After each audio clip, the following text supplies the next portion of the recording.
I'm a rabbit. I fucking love pancakes. Kitty bar. Fluffed up and side on.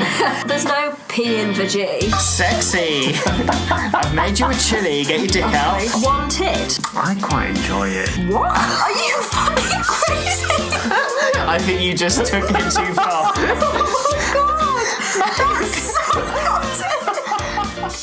Hello, and welcome to Swipe Match Marry, the modern relationship and dating podcast. I'm James. I'm Marny. And I'm Steve. Join us as we explore love, life and dating in the modern world. Has the internet ruined dating? How do you find and define your sexuality? Do we have to adapt to find love? We're going to be discussing all of this and more as we attempt to unlock the code of dating culture. Let's get into the show. Hello everyone and welcome to Swipe Match Marry. How are you all doing? Good, thanks. That was really game show host. I liked it though. It was good. it to game show host again? No, I like it. It's very good. You're an actor. And I just don't, I feel like I don't want to be devoicing and be like, hello and welcome to Swipe Match What's Marry. devoicing? Devoicing is when you have when you say a sentence and you stop almost voicing the words. Okay. So it's like, oh yeah, so one day I went to the shop. Oh, but No. I would just call that mumbling. Yeah, but it known as devoicing. Well, anyway, hello. Hello. How are we? You had a good week? Yeah, good, thank you. It's been lovely. I needed this glass of red wine, though. Oh, I know. I went through a period of having lots of work all of a sudden, so I'd worked what felt like loads. It wasn't really, but off the back of 7 weeks of not really doing very much.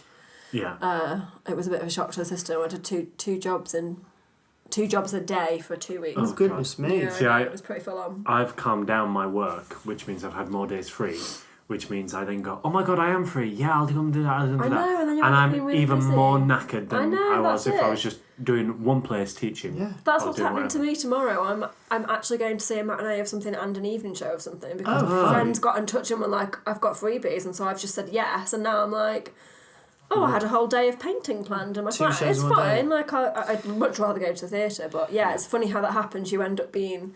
That's how my last 7 weeks of unemployment have kind of been fine because I've Yeah. actually been Yeah. really sociable. It's been really nice. And I'm that tosser that when someone gets in touch and goes, oh, are you free at all? Should we do something? I'm like, yeah, how's April? How's May? How's June? Yeah. Like, really far ahead because I'm just, like, full on. So busy. Like, work's busy and, like, social's busy. Yeah. I haven't got so far ahead yet, but I've got a time slot between 2:30 and 4:30. Like, Yeah. I'm that kind of person. Do you want to go to Costa Coffee? Trying to go to Costa. Do you know what? Yeah, My how's your points, loyalty cards? Yeah, I was They going are to say. racking up. Yeah, I bet. I had 4 meetings in one day and went to Costa.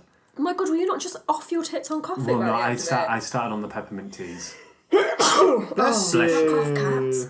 Don't tell my cats to fuck off. My cat is delicately sprawled on the sofa like a chicken. He's not anymore. He looks livid. He's got his little legs tucked in. Oh, cute. So, anyway. Perfect timing, Marny. Such a mess. I love it. Sorry, I am a mess.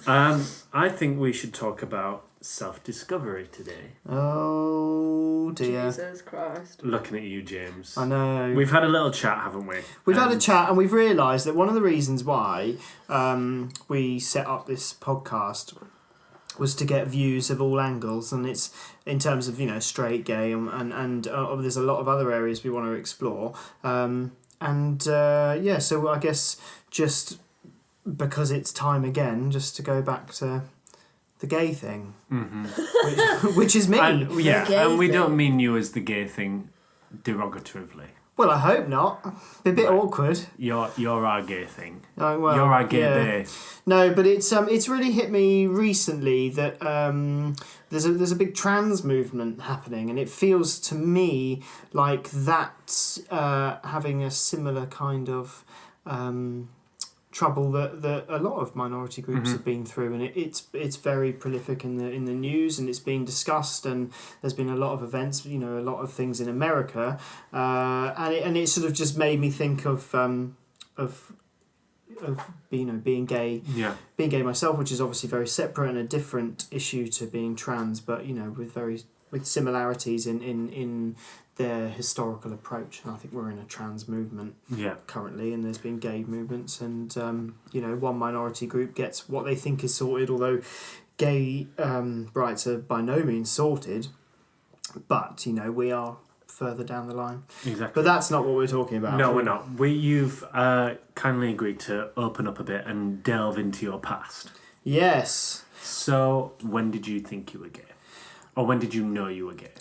It's a really difficult question, and I think it's easier for some people than others. But coming from the background I come from, which is growing up in the middle of rural Britain, in quite a sort of middle class society, I think that there was it took quite a while to come to that realisation. Certainly not while I was living back home was I consciously aware that I was gay, and the feelings I had were very suppressed.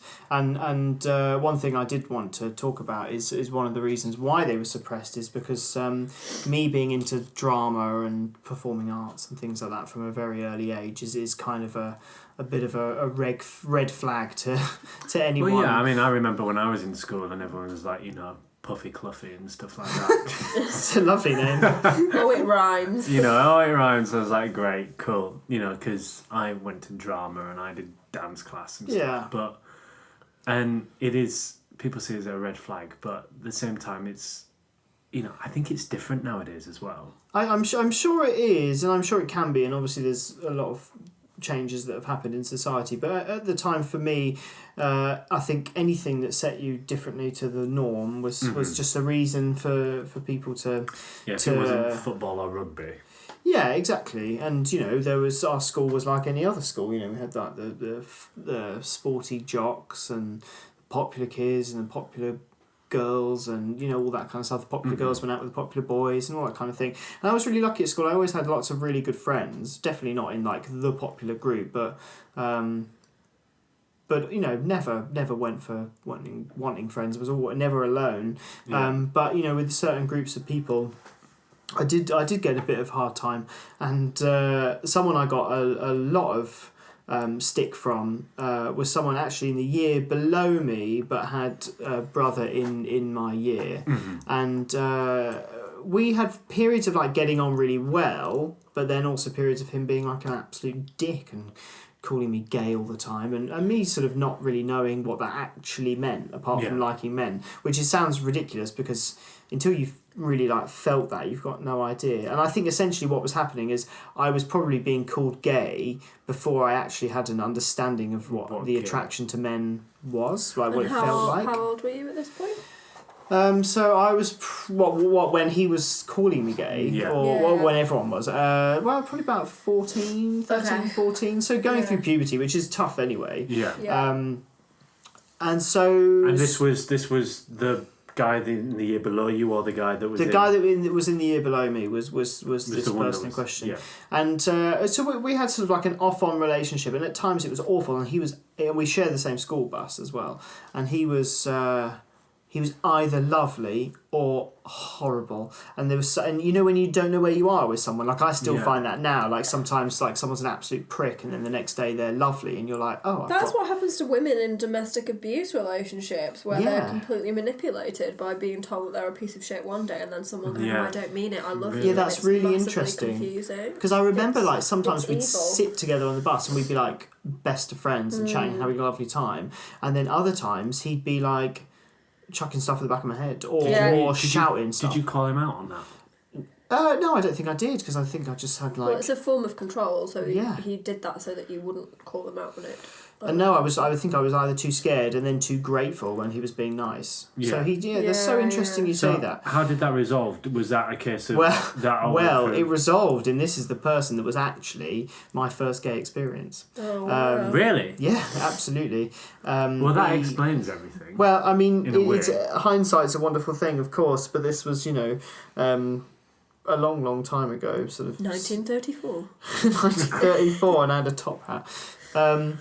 No, we were at a party, and it was a lot of people in my year, a lot of people in the year below, and we were at a house party, and I remember us like chatting, and we had a walk around, outside the house, and then we were both like hammered because underage drinking. I probably had half a shandy and I was pissed. Half a beer. Half a beer. WKD didn't exist in these days. It was mead. No, it wasn't. Half a flagon of mead. And I just remember, like, we just ended up, like, kissing and, like, having a bit of touching, and I just was so... Shocked. Like, yeah, really shocked. Heavy like, petting. So heavy who petting. made the move? You know what, I genuinely don't remember, but it was absolutely a mutual thing. And I don't remember how it kicked off. I just remember it being like a real, like, ignition. Yeah. You know, it just happened. And then after a amount of time of which I can't remember, he like freaked out, like completely freaked out, and ran back to the house. And basically told everyone in earshot that I'd like attacked him, and Jesus. obviously I'm not just saying that you know that my account of event is the truth, and his is not. I think what had happened is that he was obviously really freaked out by what had happened, as was I. Yeah. But then I was freaked out dealing with this thing where he was sort of saying that it wasn't true. And it was really traumatic, because as if everyone else needed more ammunition to sort of say that I was gay. And then not only was I gay, but I was gay and forcing someone that wasn't gay, because he had a girlfriend, actually. And it was awful, and it absolutely scarred a good horrid. 6 months. God. And there was stuff like he was phoning, he had my home number, and he was phoning and leaving messages on like the crude voicemail back in those days, and I used to get in from home and I used to listen to the voicemail and on the little like voicemail tapes, I don't know if anyone remembers, and have to like record over it or like turn it round, or and it was really awful. And in the end I ended up did tell my mum, not what had happened, but that I was being bullied by this guy. And then it died down a bit, and I remember moving through school, but I actually became one of the popular kids, because for some reason I think being in a number of plays or doing a number of like roles at school, I just ended up being in a more popular group. Yeah. And it's funny how that happens at school as well, because kids are so fickle. I was always a flirter at school. I absolutely was, and I floated between these cool people that I was friends with now. I mean, I say cool, like, what makes them cool? Like, nothing. Like, it's all perception.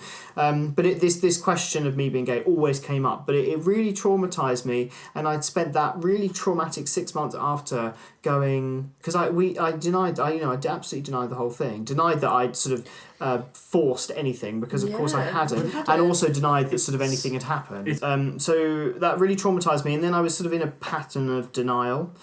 And not just denial to other people, but you know, when you spend years saying no I'm not, it just becomes like your norm. It's habitual, it's habitual, and it really suppressed a lot of feelings and probably maybe even nice relationships I might have had as a young high schooler. So yeah, and that really has stuck with me, and it really caused, I guess, a lot of sort of problems, really. Yeah. If you could go back to that time, would you still deny it like you did, or do you think you would embrace it? I've thought about that, and what I would love to say is I'd love to say, when someone goes, "Are you gay?" or "You're gay," of course, like, you just wish you had the strength to go, "Yes, I am." Yeah. But it makes me think about people that, I mean, this was like it's still like, you know, in the like end of the 1990s, 2000s. Yeah. And you just think, imagine like 50 years before that. And I think I wouldn't have had the strength to have said that because of the time. It was illegal. Yeah.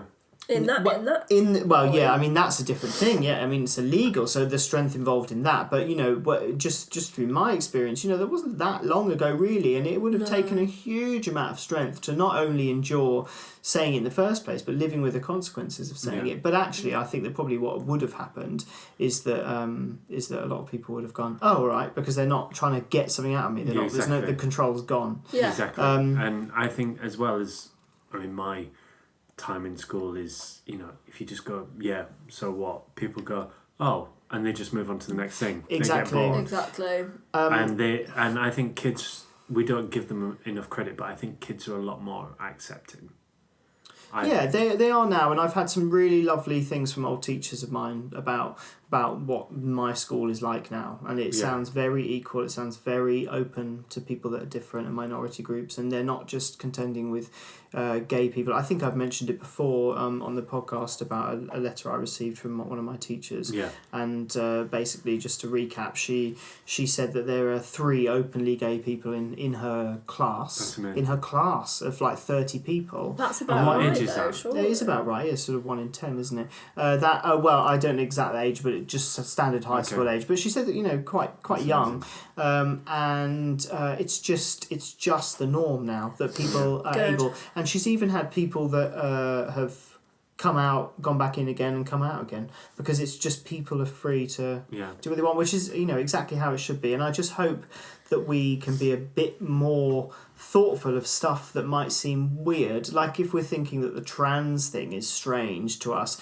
then we should just remember the journeys we've been on with everything else. And that's great. And it's always got to have a degree of acceptance. So with this bullying and this event that happened, did that put you like firmly back in the closet? Absolutely, and it really influenced a lot of further sexual development, really. But one thing to say about this guy is that after a lot of years, I think maybe it was 10, 11, 12 years, I have spoken to him since, and not in great depth. Okay. But I think it was through Instagram. He followed me on Instagram, and obviously I felt absolutely sick. Oh, yeah, horrible. And so this is when he's in his mid-20s by this point, yeah, absolutely, yeah. Well, I mean, he's a year younger than me, so he'd be 29 now.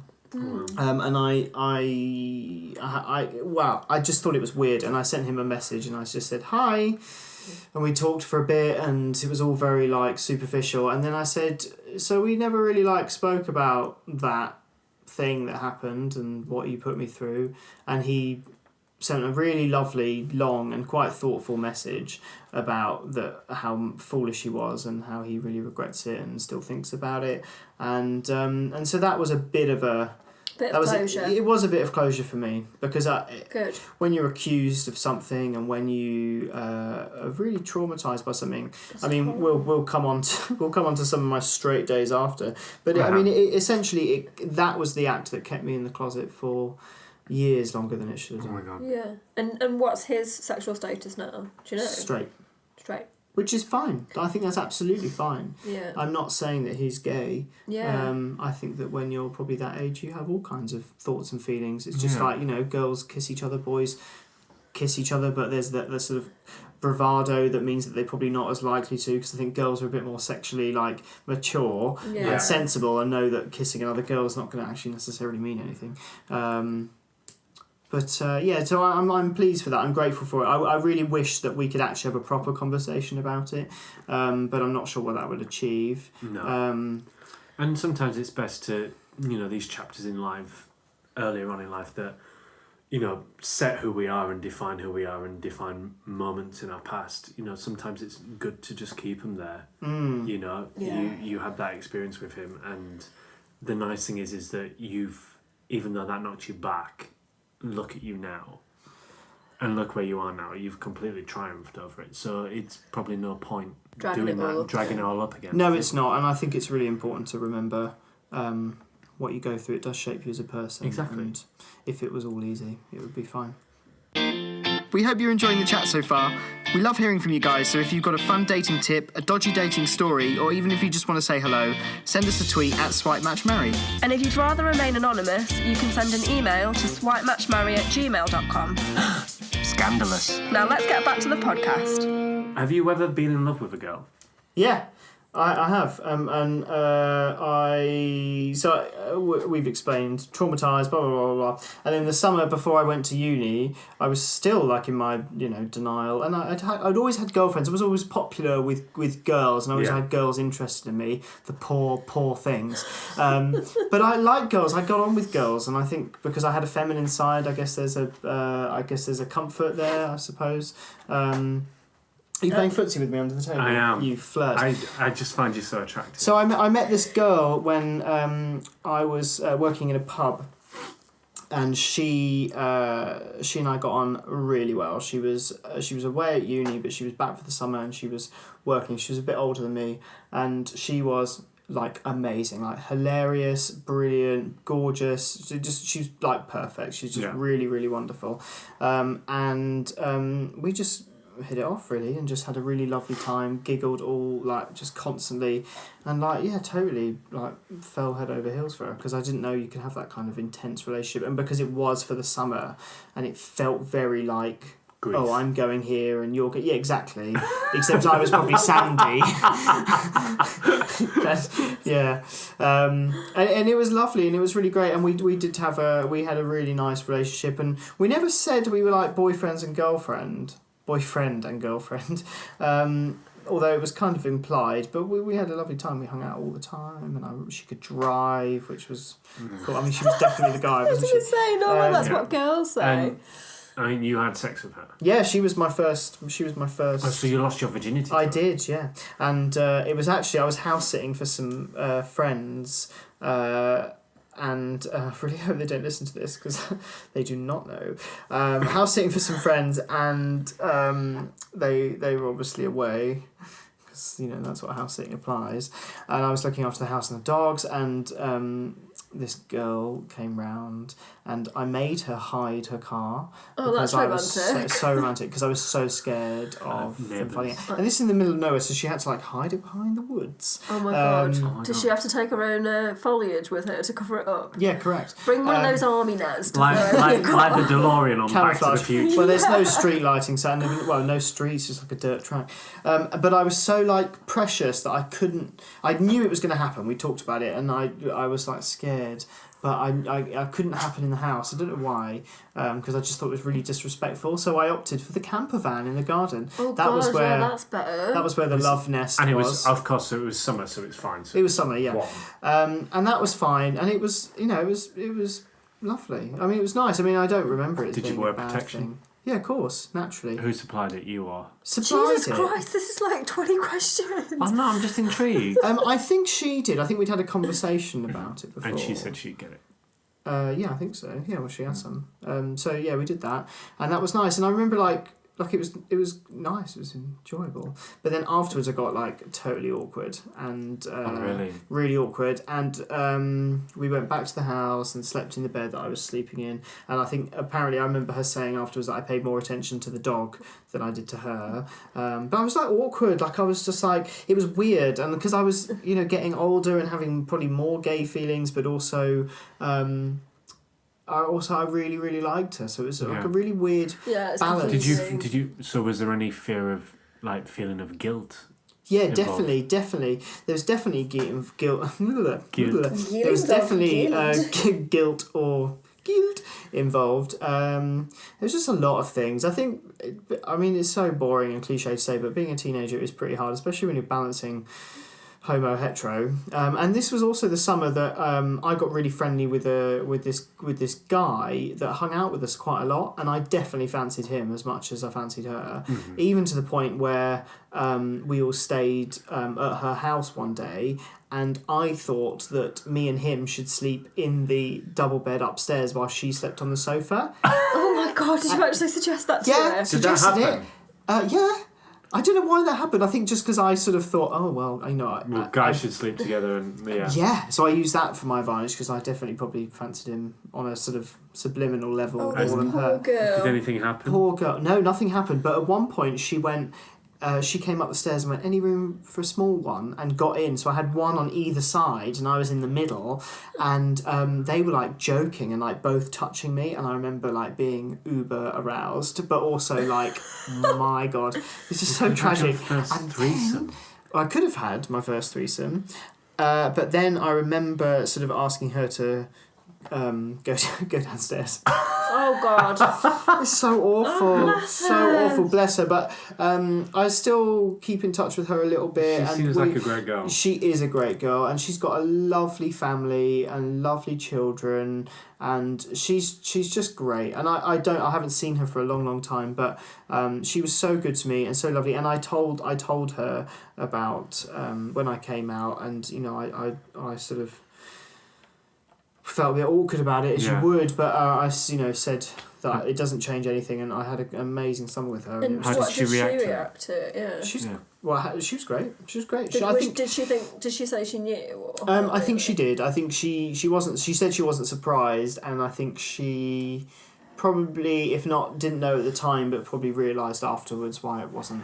But it's difficult, isn't it? Because you're having a lovely time. Like you're great friends. You're having sex. There's nothing really wrong in that department. It's just, I guess you just get a gut feeling. But the things we talked about at the beginning of the episode, I just kind of wish I'd had the sort of strength to realise. But then if I had, I might not have had that sort of sexual experimentation with women, and a lot of my friends, gay friends, have never been near a woman. They've never had that attraction, and that's absolutely fine. But I'm very grateful that I've had a relationship in that way with women, and that that continued for university. She was the first, but she wasn't the last.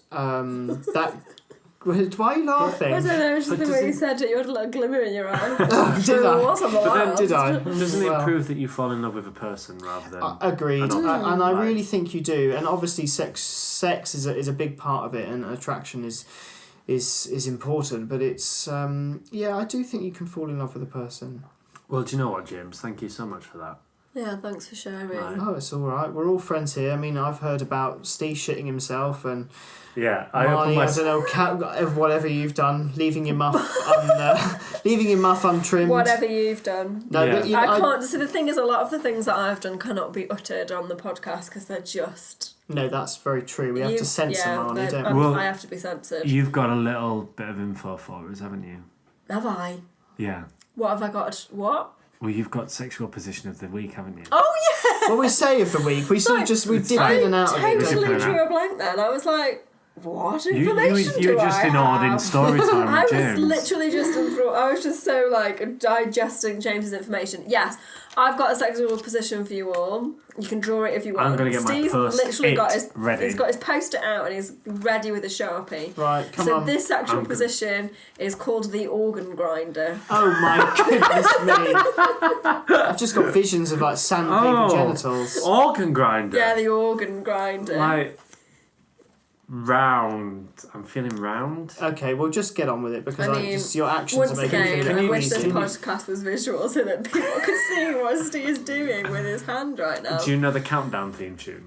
Do do do do do do do do do do. Yeah. The countdown theme tune is 30 seconds long. I'm not doing it for 30 seconds. Yeah, you're not doing 30 seconds. No way. Right. So come on, just rather than writing it down because that's boring for everyone. Just give us a little description. I imagine it is an organ grinder. Is it the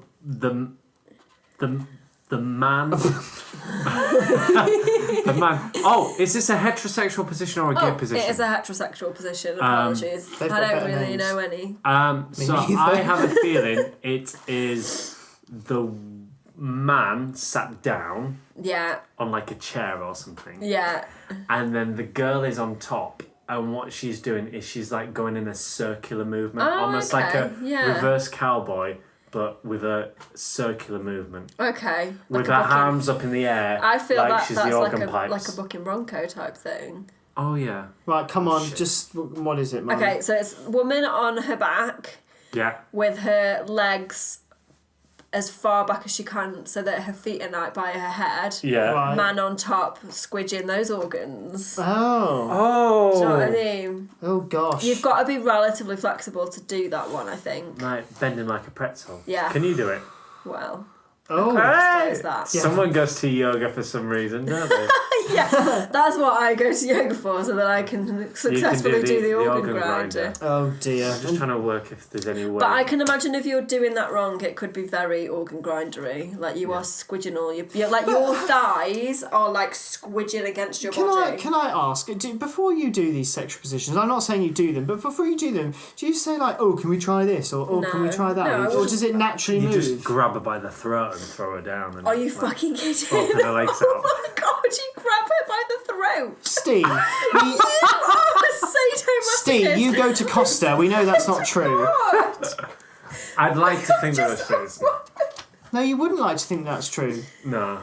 I've just held the Sharpie with the lid open. This is why people like you can't be trusted with pens. Just to answer your question, James, it happens organically. Yeah. You Right. just end up moving into those Like a positions. salad. Sure. Like a salad. Well, organic salad, I don't know. A salad? Anyway, I'm very tired and I've been dealing with emotional heartache and spilling my beans, so you need to revive me with a tragic dating story, please. It's one of mine. It's Oh my God, own. Go for it. So it was a few years ago, and I was seeing this girl, and we were, it was that kind of like phase where we weren't, I think she just came out of a relationship. I think I was the, what's the word? Rebound. I think I was the rebound guy. And so we were just having sex, having fun, and then I was just started a new job in London. It was all great. And I was like, oh my God, this is amazing. And there was one time where she came and stayed at mine and we had sex, and then I went to the bathroom. And I was younger then, and I always used to like fill the condom with water to make sure that it hadn't like split. So what do you mean afterwards? What? Afterwards, I used to take the condom off and then just like put it on the tap. That is the best thing I've ever heard in my life. Like a water balloon. Like a water balloon. That would literally not. So you've got a big water balloon with your sad old cum in there. Yeah. Right. Okay. It's sad old cum. It's like quite fresh. Drowning the Sure. sperm just to make sure. But it had split. Okay. And Well, thank God you did your water check. Thank God I did my water. So I went in there and I was like, look, I'm not being the bearer of bad news, but just so you know, I've just taken the condom off and it's actually split. And she was like, oh shit, right, okay, cool. Well, I'll just go and I'll just buy the morning after pill. Yeah. In the morning. So that was two things. It was kind of like, oh God, shit, oh fuck, oh my God, Gets a bit this isn't good. serious. But then the second time we're like, well, if she's getting the morning after pill, then I don't need to wear anything else for the rest of the night. Oh God. Oh, you were young, That weren't is you? some real man logic there, isn't this it? is man logic. So anyway, she goes off to, I go off to work, she goes off to the pharmacy, and we're just texting, and I was like, oh, babe, just let me know how much I owe you for the pill, because I think it was like 25 quid. Yeah, it's At expensive. that time. Horrible. And she's like, don't worry, darling, you paid for the pizza last night. That's amazing. And that was trade-off. that was the last ever text I got off her. Really? Oh my Yeah. God, that put the end to that. That was the dot. Oh, well, thank you for that. I mean... Not really a dating story, but... Story No, aside, your but- water balloon jizzy condoms are my favourite thing I've ever I've heard in literally my just got life. visions of you walking out of the bathroom with So- a massive, great big jizzy, Yeah. condomy Like, water balloon. I'm the next girl going, oh my God, it's fine. Yeah, I've made a giraffe. Oh God. Terrible. We need to just... Well, yeah. See you soon. Bye! Thank you for listening to Swipe Match Marry. Remember to subscribe using your podcast app so you don't miss out on any future episodes. And why not write us a review? It's quick, easy, and helps us improve our ranking in the iTunes store. If there's anything you want us to cover, send us a tweet at Swipe Match Marry. As always, we hope that next swipe leads to a match, and maybe even a lifetime of happiness.